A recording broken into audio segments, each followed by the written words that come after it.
I'm going to hit record right away. And we're going to look at this one first. Can you please confirm the time control for us, just so that we can have a bit of an idea of what was going on here? Yeah, 30-20. 30-20, right.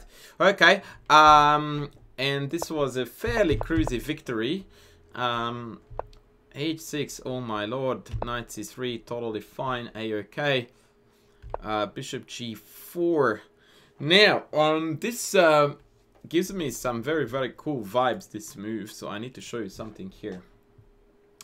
We actually had a lesson, Daniel, where I covered this issue with you, which is that this beautiful French nobleman called Legal from the 1700s came up with this awesome mate called a legal mate, which is not called a legal mate because it's allowed by the rules, but that was the dude's name. Do you remember what he did here with white? Yeah. Oh man, I can't believe I forgot this during the game. Don't give yourself too much grief because it has a bit more to it than that. So let's start from here. So what's the move again? Okay, so yeah, it would be knight takes e5. Right, and if bishop takes queen? Bishop takes f7 check. And if king up? Then it's knight d5 mate. Indeed, beautiful. So this is the so-called legal mate that occurs a lot in this Philidor nonsense when tied together with the bunny nonsense. Now, when I showed you this, I told you that it has an additional trickery to it when, after they pin you and you go here, ready to pull the trigger, they play knight c6. And that throws the spanner in the works, because now after knight takes e5, black has got a very annoying defensive measure, which is... Let's see.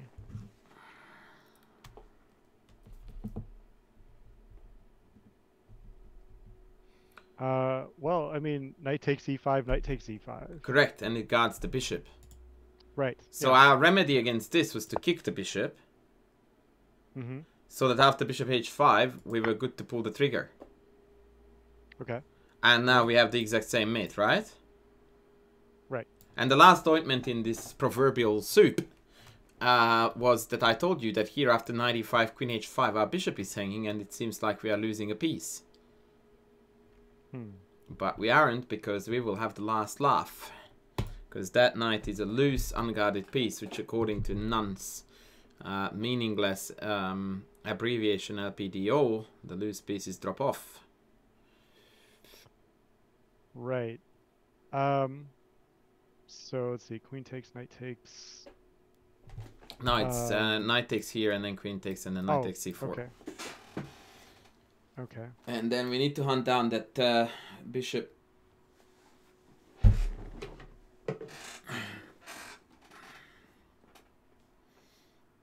And since you are a very good student of mine, you look at checks first, right? Right. So knight takes e5, queen takes h5, knight takes e4, or sorry, c4. I mean, you have a queen sack. Oh, wait a minute, much better. Queen b5 check. Right, so this is exactly the motive that I showed you about a month or two ago, more like 2, and that wins. So, why did we did this big detour? Well, I don't know, let's have a look. Yeah, I mean, that's exactly what you just said right there, right? That same exact line. Precisely, knight takes e5, boomski. That is a marvelous way, Daniel, to demonstrate your pattern recognition. Because that's like for like the position I just showed you here, except a few other meaningless moves. By meaningless, I mean irrelevant as far as the motive is concerned, thrown in. So yeah, if they take the queen, they get the Matutski. If they take this, then again, you check down the knight like a boss. In fact, this is even better than the previous one because they play this absolutely ridiculous h6 and we have got d4 in, so happy days. Right, so that was sadly missed. We played g4. I mean, to be fair to you, second best. But I had to point out the tactical oversight there. Queen d7, queen d2.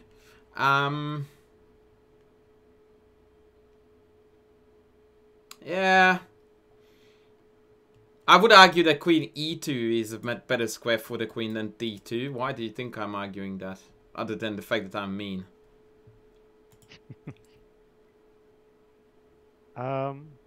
Well, one thought is that later in the game, after he plays knight f6, the e4 pawn is attacked twice, and it was difficult to defend the second time. Right. However, I would like to come more of an aggressive angle than a defensive one, as you know me only too well in this regard.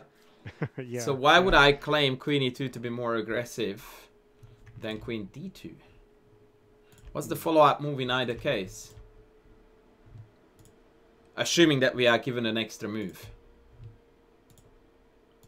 Right. So queen e2, you have another move. What would you do?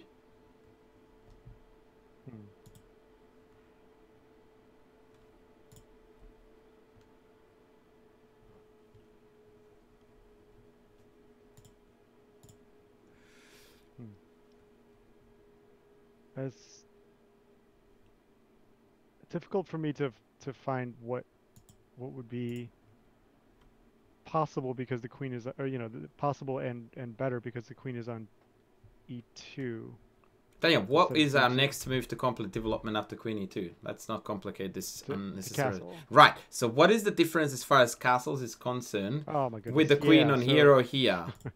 Right. Yeah. So the d rook would have more scope on. Well, it wouldn't be blocked by the queen. Exactly. So like it's not very very complicated. Like most things in chess in these environments, you will find it's actually quite simple. Queen e2 allows the rook to fire freely on the d file. Queen d2 on the other hand doesn't.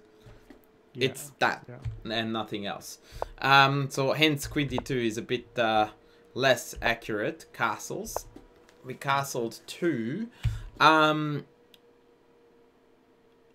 Okay, I don't mind. The d5 was already a move, but I like what's going on here. It's all good. d5, goody. Knight a5, goody. And we went bishop b5, which is completely fine. c6, good. You took it, perfectly fine too. They took it, and we took that, and I'm happy with that too. I don't understand why they don't take this though. Yeah, that's what I expected. Right, so no worries there. Queen c7, queen e3. I'm guessing this is to threaten this. Yes. Good. Yep. Queen a5 there. Oh my word. Take. And now we are approaching the part of the game that really left me confuzzled. We played this. Yeah, so I was getting low on time, and I thought I had trouble seeing all the way through, but I thought I would try to do something aggressive, and expecting after knight takes e5, d takes e5, sack the exchange, rook takes d8, king takes d8, then rook d1 check, and I would try to follow through there with several pieces to attack the king. Wow. That started off, Daniel, like an amazing line that ended on a story. So, knight takes, pawn takes, rook takes, king takes, rook d1, king c8. What's your next move? Why are we stopping here? Like, this is typically, if it came to calculation, Daniel, that position is typically one that I would describe as follows. If we have a move there that wins, we're gonna absolutely murder them. If we don't, we're going to lose without even firing a shot. Well, if we don't count this and this as a shot, which they certainly do count as shots. But as for the rest, after takes, rook takes, rook check, king here. If you don't mate me in the next 1-2 moves, I will finish development bishop e7, queen a5, and I don't see what you have for your piece. Right. So what I'm saying is that this required a lot of calculation, very precise and thorough calculation. And if you are short on time, you are an exchange and a pawn up here, right? So if you do caveman chess, you're going to win the game. Now, I don't encourage you too often to play caveman chess, but if the nerves are there and we are not happy about, the ticking clock, then throwing in the kitchen sink, man, is crazy risky. Tell me, please, exactly the time situation here. Oh, I don't know. Let me pull it up. Actually, I think I can grab the link of the game across. No, it won't show me. Never mind. Please, you will tell me. Okay. Yeah, just give me 1 sec. I'll pull it up. But yeah, I was in time trouble, and I debated between going for that line, and I had trouble with the time to calculate that, like you said, sort of a knockout blow soon after that, Mm. or it was just to kind of play something a bit safer, and I don't know. I guess I was trying to get out of that habit of playing it safe and go for something more aggressive. Um, let's see here.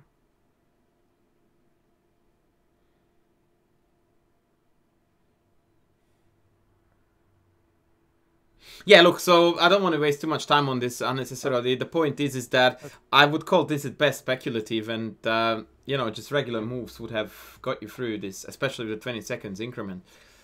Right. Yeah, so I found out I had 5:30 left.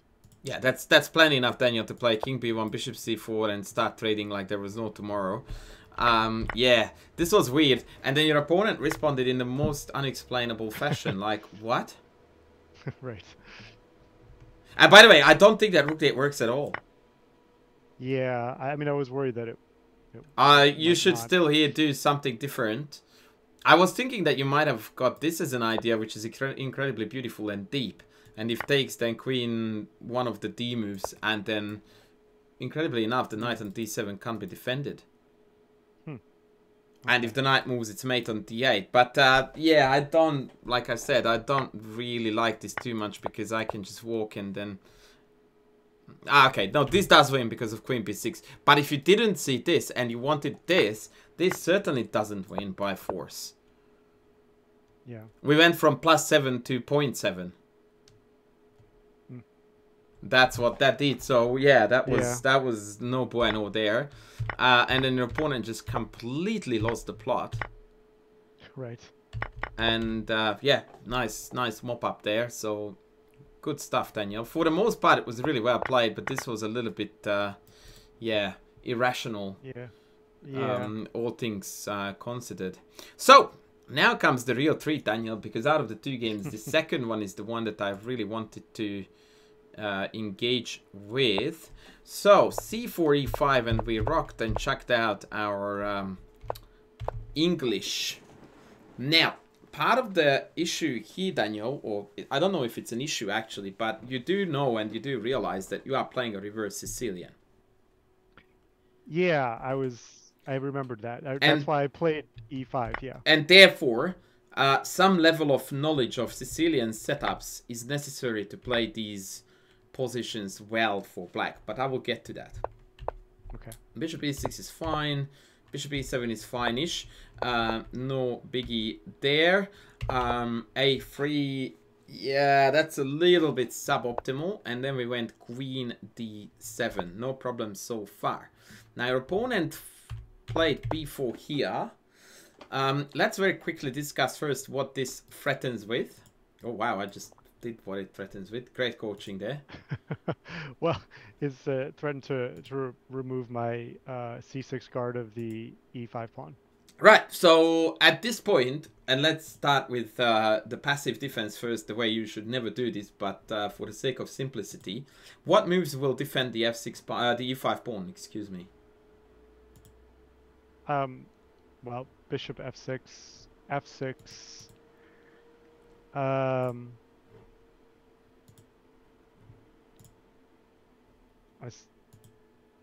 I suppose technically queen D6, although. Yeah, let's not go there. Right, Yeah. so Right. realistically we are talking two moves, F6 and bishop F6. Mm-hmm.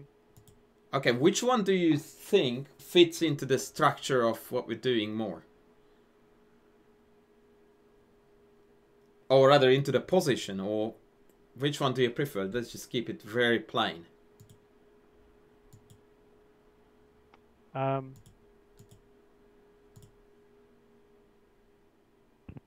Yeah, I suppose probably F6 fits the structure better. Why? Well, it doesn't.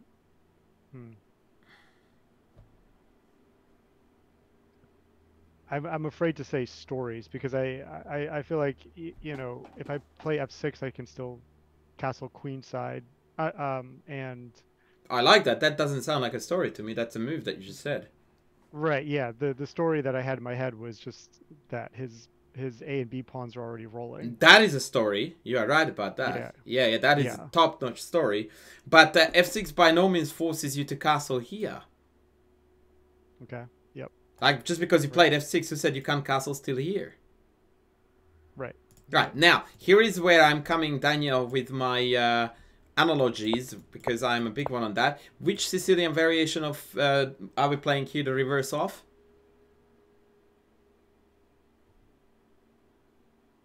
Uh, I will help you. What do we call this one for black?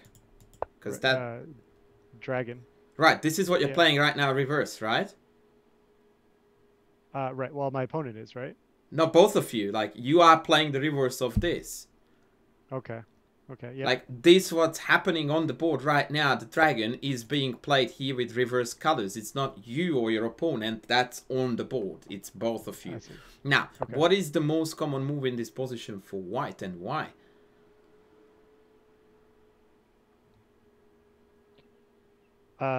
Is it bishop e2? No pairs. But to give you some credit there, it's second most popular. Okay. Let's see. It has something to do with denying knight g4, which is a major threat. Oh, F6. As soon as... Oh, I'm sorry, F3. F3. Ta-da. Yeah. Yeah. So because if I'm a man of analogies, I would be like, yep, that seems to be copying exactly what we are meant to copy, right? Right. Right. So hence the preference for that. Now, other than that, bishop f6 has a ginormous flaw to it, which is that after knight e4 you walked into this as well as into this. And ironically, the best move I could think of here for black, if it weren't for the fact that b5 was pending, is to immediately back off. Okay. Like this, in this position, my number one candidate for black would be to back off, which is quite ironic given we just went there. A piece of hint and advice for you, sir, is that in these Sicilian structures, and I'm going to show it to you from the white's point of view as well, just to give justice to the situation, bishop f3 is always bad, like 99.999% when you're putting it in front of this pawn. Okay. Bishop f3 is a very common operation on the other hand, and for this I'm going to pull up the Sicilian Scheveningen as a comparison point. So, for example, here, actually, you know what? I'm going to play knight d7 just to make knight e5 possible. In this position, if you play bishop f3, then knight e5 immediately hits you in the face. It's an awful move that makes no sense. On the other hand, after f4, let's say castles, bishop f3 is a very typical way to improve on the bishop. It becomes the defender of the pawn, but also an annoying potential attacker anytime black plays b5, and it still supports the g4, g5 plan. So, long story short, bishop on f4, f3 with the pawn on f2, total tragedy. Bishop on f3 with the pawn on f4, perfect harmony. Now, you had a bit of a rough one here because you didn't have two moves to play. Oftentimes the problem with reversing, you know, openings or playing the same opening reverse with the tempo down, but that leads you to f6. Now, after bishop f6, things went sideways very quickly. Knight e4. Yep. And here the very interesting things happened. So I need to break it down one by one. It's super instructive. I really, really like this game. So you castled, which I didn't mind. Although technically it surrendered both bishops. Obviously I can go after one only. And both of those moves are very, very, very clearly advantageous to white. And by quite a large margin. So we are now down here by about, you know, you can see 2.1, 2.2. Yeah. So it's not pretty at all. But let's talk about the consequences of the moves that were played. So your opponent, he plays knight takes f6. The first question I have for you, and I want lines. So okay. Take your time. Is what do we take back with and why? Okay.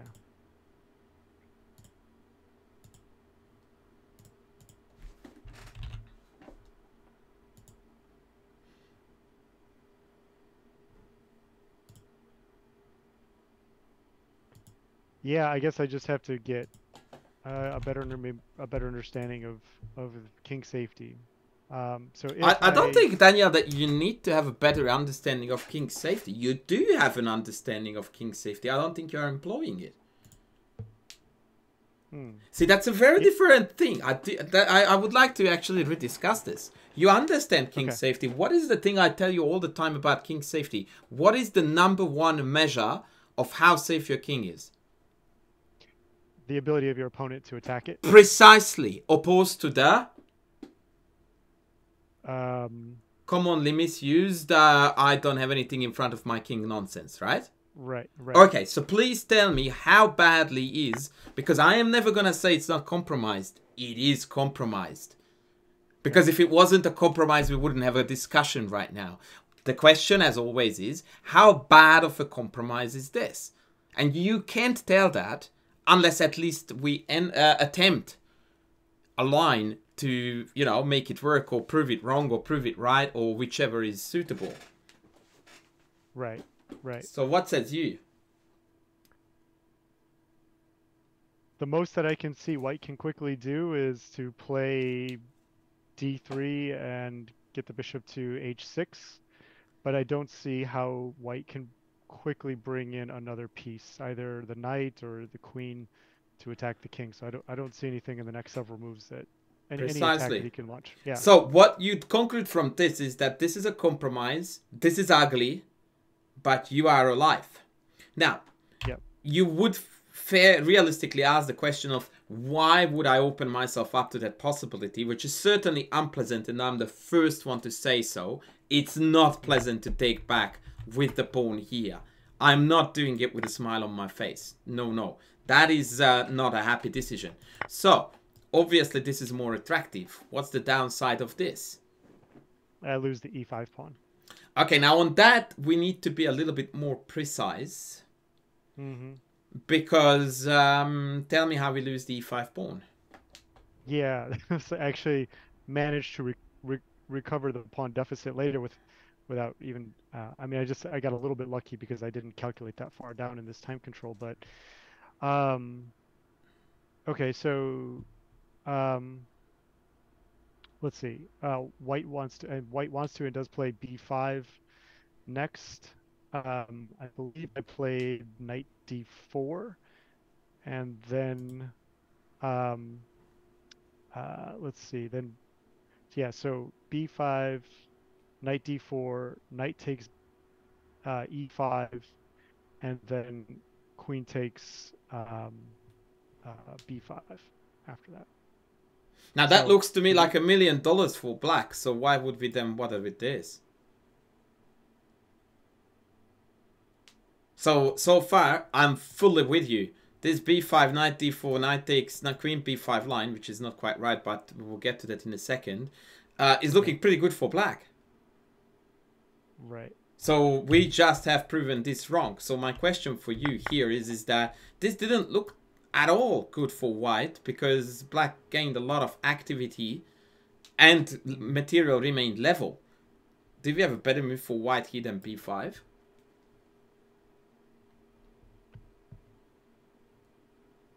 Let's see.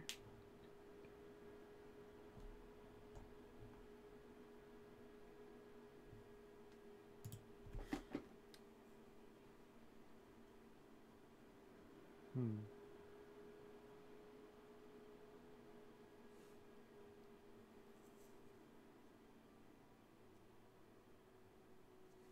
I'm not sure what it would be. Yes, you are 100% sure, Daniel, because you look at the army and you go like, well, who is not developed? Right. See, I was looking at bishop e2. There's no other move that you seriously would need to consider here, right? Like nothing else Right. makes sense other than b5 and bishop b2. Mm-hmm. Right, they do the same, in fact. They Mm-hmm. attack e5. Well, one is direct, the other one is indirect. So what's our response to bishop b2? Hmm.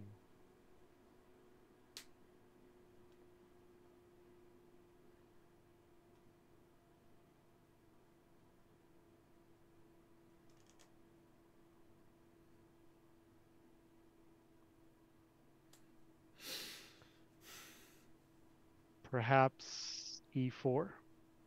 Mm-hmm. Then comes knight g4 though, right?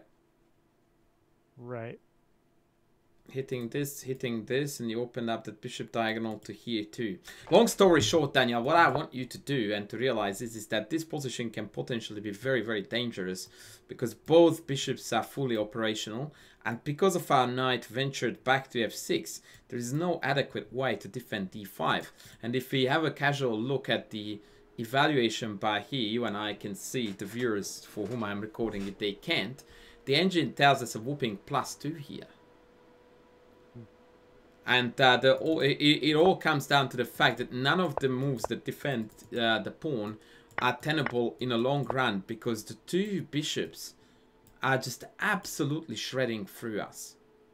And you're constantly dodging threats. Now, if we compare that to the very ugly duckling gf6, you will realize that whilst the evaluation is not much superior, one huge benefit in doing this is that at least this bishop is gonna suck.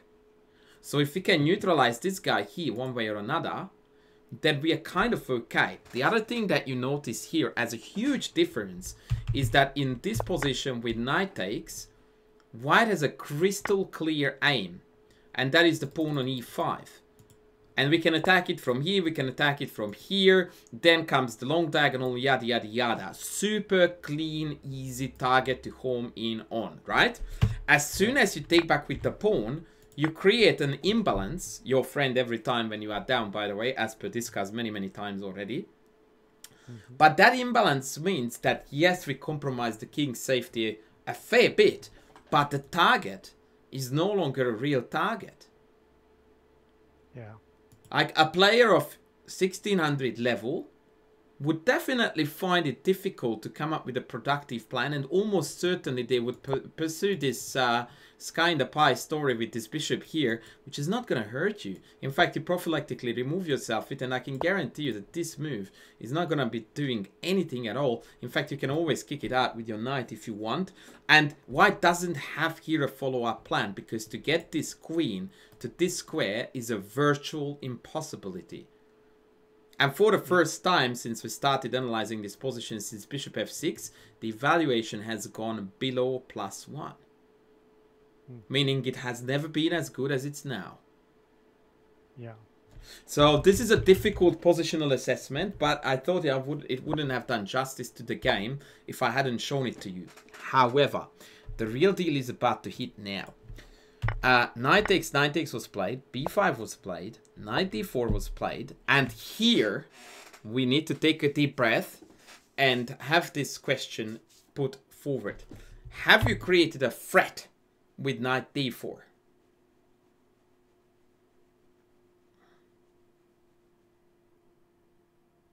And since this is a semi-stupid question, I'm going to rephrase it. Have you created a threat other than hitting the pawn on b5? Oh. Yes. Bishop b3. Okay, so I don't know how to go about this, Daniel, lightly, but it is impossible, or it should never ever happen, that we don't notice that we play a move that creates a game-winning threat, and we are unaware of that. Yep. The main attraction of playing knight d4 is the fact that this knight has become the ultimate octopus knight, hitting every which way. And supporting the bishop's penetration to b3, instantly winning the game. Right. Right? If the benefit of knight d4 was that it hits b5 with the queen, you might as well could have gone knight b8, right? Right. The difference between the two moves is that this knight has 7 other functions that are makes it amazingly powerful. So in light of the above, what is the correct measure to hurt our opponent here? It is very important that we look deeply here, because we go like, although this move did come with a tempo, it completely ignored our main threat. Right, right. So what should we do to make this happen?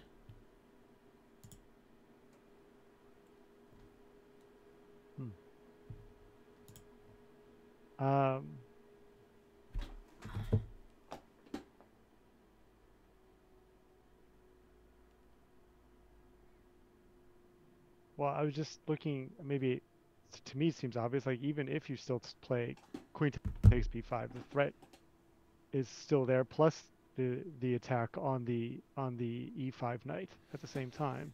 All right, And so if I yeah, fully agree. So this is time to calculate lines, yeah, because that's how it works. So after queen b5, the knight goes back to f3. Can we play bishop b3?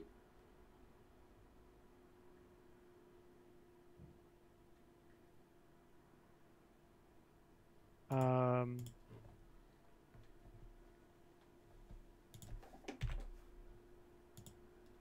not right away, but if you take knight takes f3, check. Oh wait, that doesn't work because then he takes with the e pawn and then the queen is free. Hold on a second. Why would I not take with the bishop? I don't understand.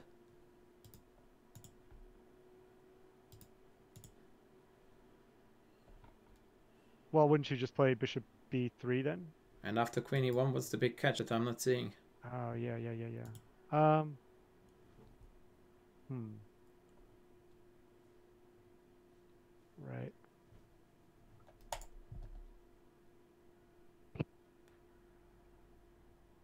So what's wrong with Hmm. queen b5, knight f3, bishop b3?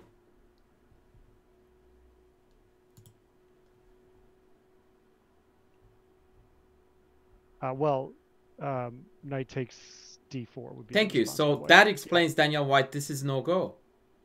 Okay. Because it destroys exactly what we want to do, which is to play bishop b3. Right. So as much as it's a super attractive move because it attacks this and that, neither of those was your plan when you played knight d4. Your plan was to make this work. Right. So the question remains the same. Where does this queen go that will allow us to follow it up with bishop b3 next? Obviously, you must attack the knight because you have to play it with a tempo. Right. So that just leaves d6, queen d6. And the game is over. Because the knight buggers off and bishop b3 wins the house. Yep. So what we know to see, Daniel, is that I don't think that we were... I don't know how aware of you were of this threat. I missed it. But that's a biggie if we miss that, because that's just begging to be played. And once you see this, you don't get sidetracked with this. This is an attractive move. Like, even if this is in the mind, this is your #1 candidate, because why the heck wouldn't you take a pawn with a tempo? But as luck would have it, it exactly lines up the queen to be hanging at the worst possible time.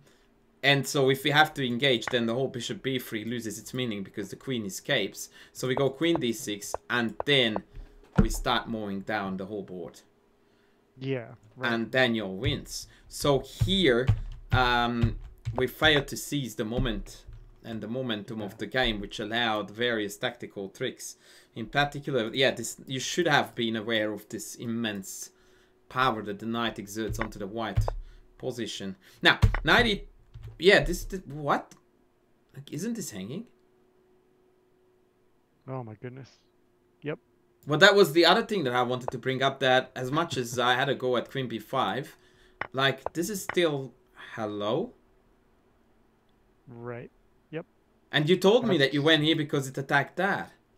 As well as that. I think I missed that. I was... Yeah. I'm trying to remember what my thinking was in this moment after he went to f3. Yeah, I don't know how I missed e2.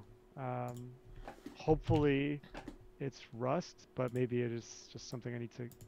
Yeah, I don't know, man. Like, this was very strange. It's just free for grabs. Right. Now again, the position is quite a mess. Okay, bishop d5, I like it. We definitely need to neutralize the bishop pair. Yeah, I'm loving this.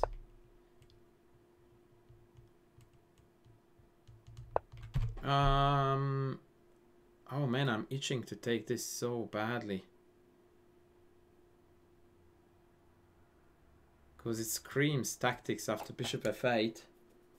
I mean, if we go bishop h1, then they have f3, so that doesn't work. But bishop g2, bishop, let's say, goes back. Incredibly enough, bishop here f8 and then f3 is best I can see. Yeah, okay. I did It's consider taking first. Yeah. incredibly unusual that But this doesn't yield anything. I find it difficult to believe, but I can't see anything that proves it right.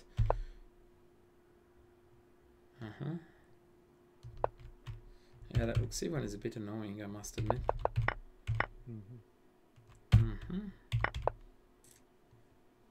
Rook e1, wow. And I really struggled to figure out a strategy or plan here. okay, Oreo, please is developed. No. Okay then. So see. This is where I'm always baffled. Like I found it difficult to find a strategy. Like, how about completing development? Yeah. I just felt like um what was it? That e4 was probably coming, Which is and precisely, Daniel, why you do this. So that after e4, when you move the knight back, the pawn is hanging and the pawn is hanging. yeah. I mean, Yeah. if you are expecting Daniel to be hit in the face in the center, wouldn't you say that backing up the center is probably best? Even if we insist on the story levels and not the calculation level, which immediately proves this, nothing short of a blunder. Right? Like, you have no right to say, I don't know what to do here. Like, now, if they do this and you are stuck for an idea, then we can start talking. But here, hello? Yeah. Yep. And by the way, I don't know how this responded to e4. Like, knight b4, was it a plan? Not I mean, it had to maybe be. not right away. Yeah. Okay, a4 is a bit ticklish, so I guess that's a valid idea to back off here and then hit that. I don't mind that. Oh, wow. Okay. So he wants to pressure c-pawn. Whoa, whoa, whoa, what? Oh, man, what happened here? We banned back and then back again? What? What was my thinking here? What is happening?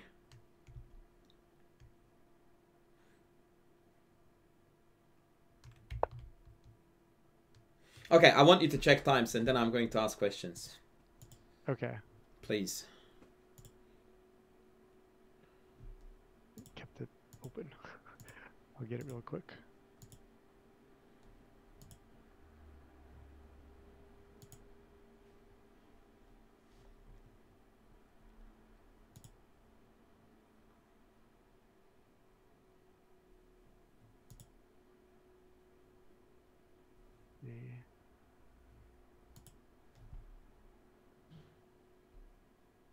You know what's weird? Plenty of time. It's not showing me actually. It's Oh, just okay. showing my final time, which was 27 seconds at the end of the game, but it's just showing that all the way through. So I don't know. Okay, I will ask then anyway, Daniel. So when you play knight b6, what was the plan? Yeah, I was pressuring the a4 pawn. Yeah. So I don't know what that means. Does it mean that I want to take it? Yeah, I wasn't sure. Like I was really just struggling. I felt like I didn't have a good move. Okay, I don't wait. Let's go one by one. So what's the problem? Like, why is it that you feel so out of your depth here? Are we under in any pressure? I suppose yes, because b7 is hanging, right? Right. Okay, so how many moves are there that we would seriously consider as a candidate to cover b7?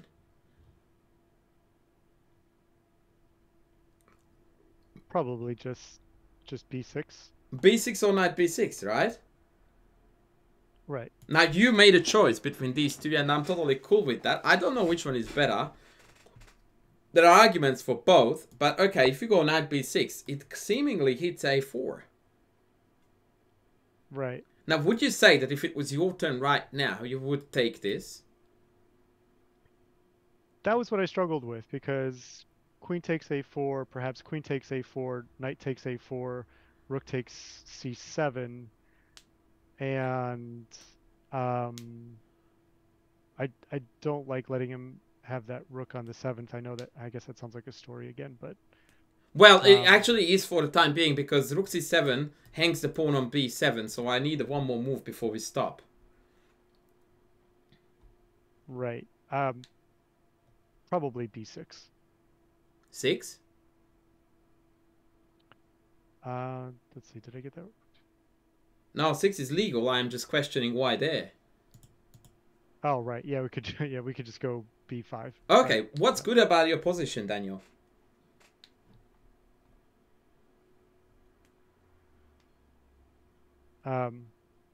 Two connected pass pawns. Woo! Hang on. That rings a bell from somewhere. Yeah.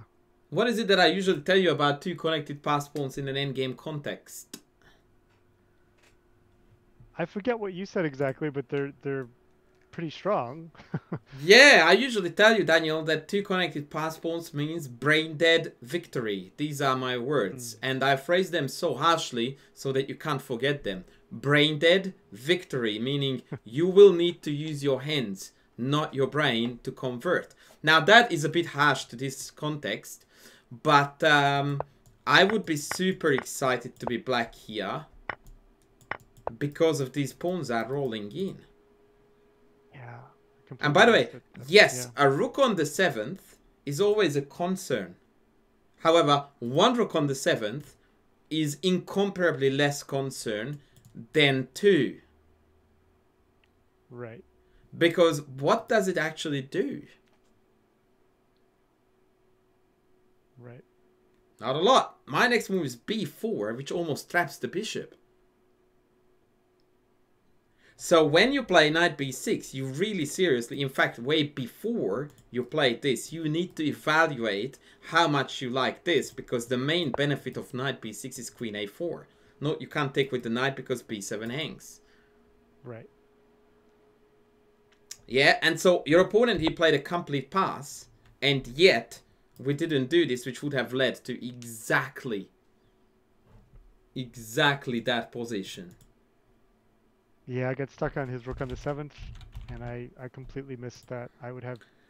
This is, Daniel, very important that you understand here for future reference that his rook on the 7th, unless it carries an instant threat, and for that reason I will push it here just so that we're clear on this, your rook on the, this rook on the 7th is more of a static advantage at the moment. Usually it isn't, but right now it is, simply because there is no imminent threat associated with the rook, with the presence of the rook on the 7th rank, correct? Right. Now, in strong contrast, your two connected pass pawns are very dynamic. And so you preferred here to give in to a static feature, very typical, by the way, of many levels of chess, and overvaluing this at the expense of undervaluing the dynamic feature, which is the rolling pawns. Yep. So this needed a much more in-depth evaluation. And this endgame is still not by any means winning. I would play bishop d6 here probably for white, just to avoid the b4 tempo. But make no mistake which side I would pick here when it comes to playing this position. So yeah, okay, so we played, yeah, this can't be right. Like we just now, we basically said in this position to white, you can have 3 moves. Because they played 1 move, we went back, they played a second, we went back, and now they have a 3rd move.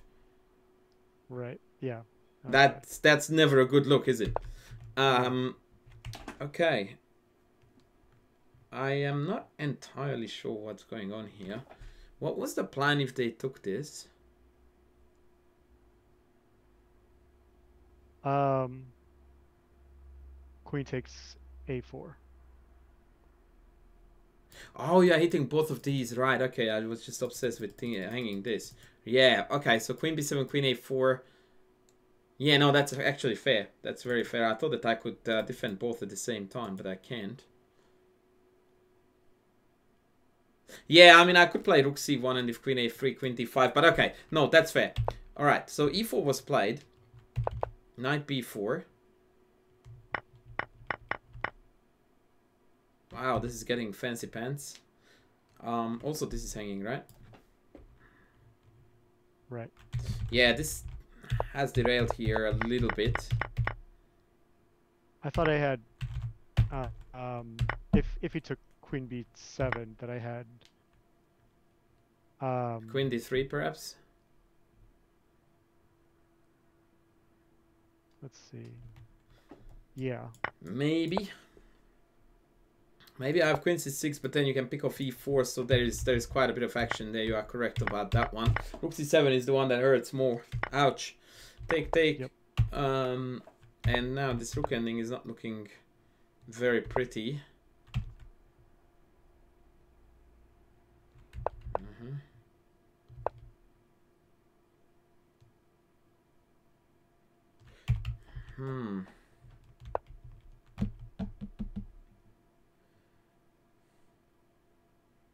Yeah, I'm a bit worried, Daniel, that if we abandon d-file, this is gonna come so fast with the rook on the 7th. I would be more inclined to just go. Why do we need to have this rook behind here? Can't we just go?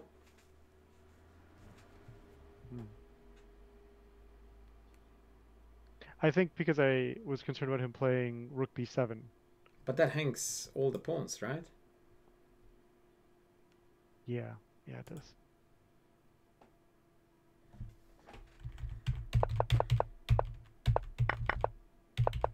Yeah, we are dead now. Especially after this. But actually it doesn't make it. No, it makes no difference. But yeah, this is, Daniel, when you are genuinely worried about the presence of the rook on the 7th, because they are absolutely slaughtering you. Right. In strong contrast to the previous scenario where it was only one of them doing sweet nothing. I knew it was a loss by one move. Ouch. Okay, I don't think that this is played well by white here, actually. No, he gave me a little bit of hope, but ultimately I couldn't get out of it. So the cleanest win by far here, for the record, is rook here, which creates a mate threat and covers the pawn. And now we have got the textbook absolutely useless rook that can't move away ever without giving up the pawn. Yeah. Textbook. And you just sneak out here and you will always be shielded from the check behind and just start rolling the pawns down, and in the end you will give away a rook for the pawn and win. Instead here, if worst comes to worst... Oh, wait. I did not see this. Okay, sorry. I actually may have jumped the boat a bit too quick there. Or jumped to a conclusion that wasn't there.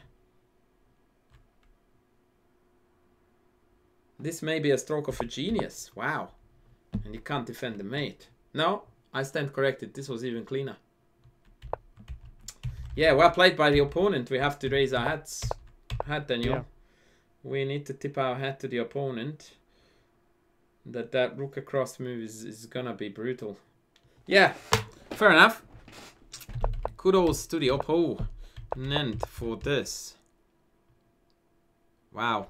All right, interesting game there, Daniel. In particular, the middle game was the one that I really liked. The middle game discussion here about the knight d4, bishop b3, and so on things. Right. But yeah, overall, very, very interesting stuff. Now, last time, Daniel, we looked at a couple of, actually at least one pawn ending and pawn break there, and I thought that this might need a little bit of love. Okay. So I'm going to set up a few positions for you where your job is going to be plain simply to win for white.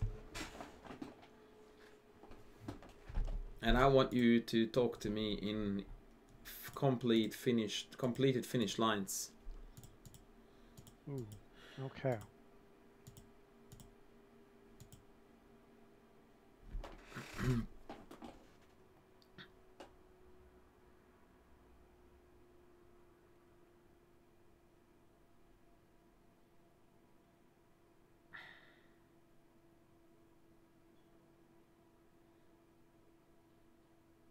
So, let's see.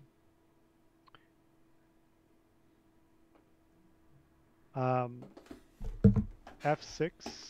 Mm-hmm. G takes f6, Mm-hmm. g6, Mm-hmm.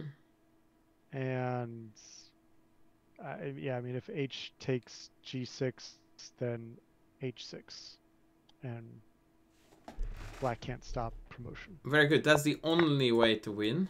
If you take king e6, catches up with the pawn, but h6 does it because now the king can't step in the square of the pawn because of the pawn is obstructing that path. Very good.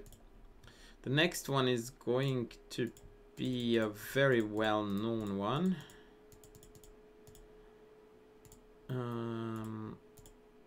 No.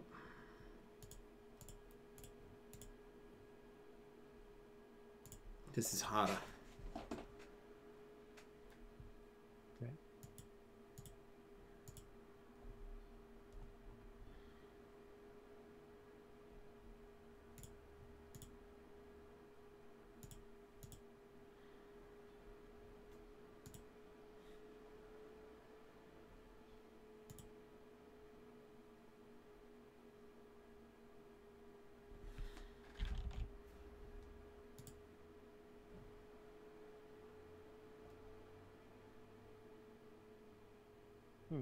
Well, b5 looks good to me.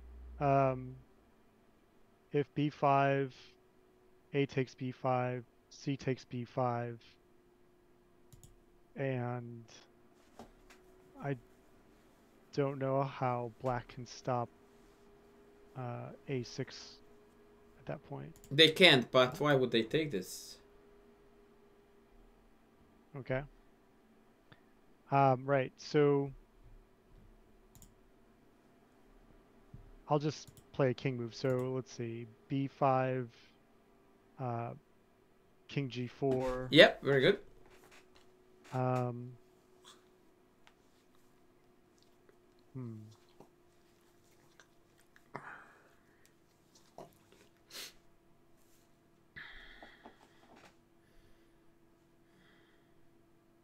Yeah, okay, so b5, king g4, b6,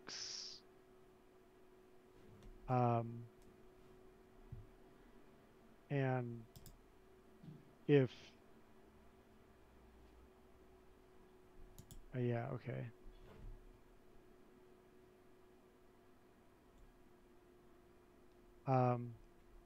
So yeah, b6, c takes b6, and then a takes b6. Mm-hmm. I'm not sure what black would. Yes, you are. Let's see.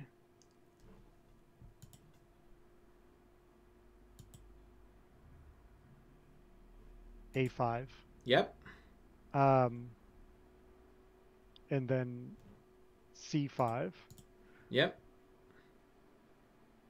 Maybe A4, and Mm-hmm. then C takes uh, C takes D6. Mm-hmm. A3, D7, A2, Mm-hmm. queening on D8, and then oops, that's mate. No, no, it's not because you went king here. Oh, oh, um, But had you gone king here, which was the correct king move, right. now you would have got mated. Okay. What was the mistake, Daniel, in this line? It wasn't King G4. It was. No, no, It no. wasn't What was the interesting. mistake on white side is what I'm asking. Oh, yeah, because black could have just played King G3. Yeah, yeah. So we assume they did. Okay. Like, even if they played king g4, the line you provided at the best case scenario is a draw because I have a perpetual check. So Right. this didn't work no matter what. But after king g3, the line provided would have actually lost. So the question is, assuming that they did play king g3, what was the wrong move by you? First, second, third, where did we go wrong? So let's see. B5, King G3, and then I played B6.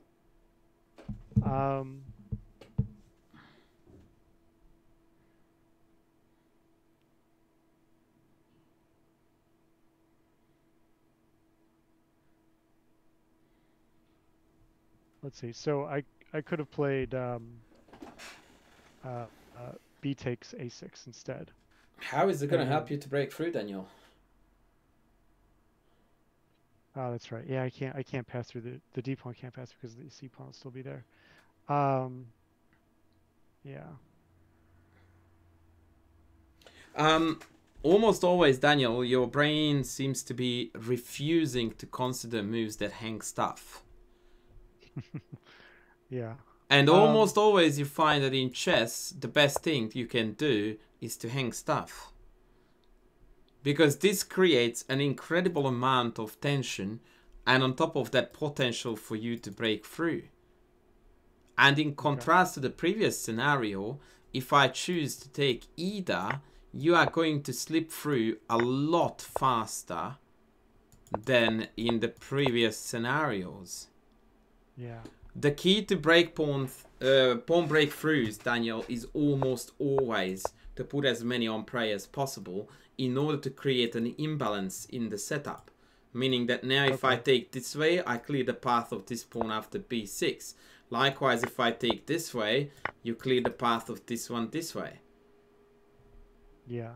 Right? It's never gonna work out if we try to do it as clean as possible and always the idea is not to retake and retain material balance and then make it as clean and